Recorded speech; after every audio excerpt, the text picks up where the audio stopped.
কাঁচা টমেটো দিয়ে একটা বিশেষ মশলা দিয়ে এই ছোটো মাছের চচ্চড়িটা এইভাবে বানালে খেয়ে মুখ ফিরবে না। এত বেশি মজার, গরম ভাতের সাথে মনে হবে যেন খেতেই থাকি। মনে রাখার মতো একটা টেস্ট। চলেন দেখি কিভাবে বানিয়েছিলাম এই ছোটো মাছের চচ্চড়ি আর কি সেই বাড়তি মশলা উপকরণটা। তো প্রথমেই কাঁচামরিচ পেঁয়াজের সাথে দিয়ে দিব একটু স্বাদ মতো লবণ, হলুদের গুঁড়া, মরিচের গুঁড়া, ধনিয়ার গুঁড়া সামান্য সামান্য করে। এরপরে মশলাগুলো খুব ভালো করে পেঁয়াজ এবং মরিচের সাথে হাত দিয়ে কষলে এরকম নসনসা করে নিতে হবে।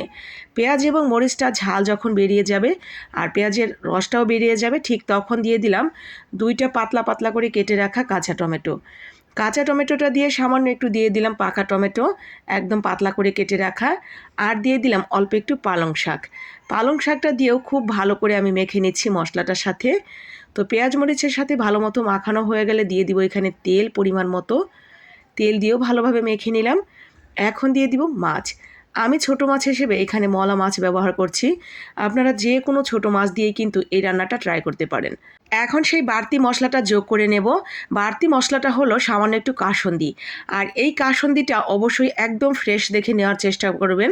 কাঁচা টমেটোর সাথে সামান্য 2 থেকে 3 চামচের মতো কাসুন্দি যোগ করে এইভাবে যে কোনো ছোট মাছের চচ্চড়ি যদি একবার বানিয়ে নেন, বিশেষ করে শীতকালে, এটা খেয়ে আপনার টেস্ট সারা জীবন মনে থাকবে। এত বেশি মজার এই ছোট মাছের চচ্চড়িটা হয় সামান্য একটু এই কাসুন্দি অ্যাড করার জন্য। এরপরে সুন্দর করে পানি দিয়ে আমরা বসিয়ে রেখেছিলাম যতক্ষণ না পর্যন্ত পানিটা শুকিয়ে আসছে। যখন পানিটা একদম চ্যাপচ্যাপা হয়ে গেছে তখন দিয়ে দিলাম উপর দিয়ে কিছুটা ধনিয়া পাতা। আর ঠিক পানিটা যখন শুকিয়ে যাবে আমরা কিন্তু নামিয়ে নেব।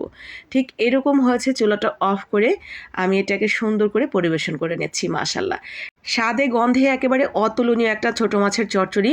যারা ছোটো মাছ খেতে পছন্দ করেন, কাঁচা টমেটো কিন্তু এখন বাজারে পাওয়া যাচ্ছে।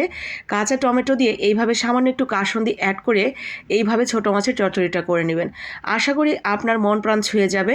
আমি আপনার কতটুকু মন প্রাণ ছুঁতে পারলাম তার জন্য কিন্তু কমেন্ট বক্স আছে। আর বাকি আপু ভাইদের মন পর্যন্ত পৌঁছানোর জন্য লাইক কমেন্ট করে শেয়ার করে দেবে।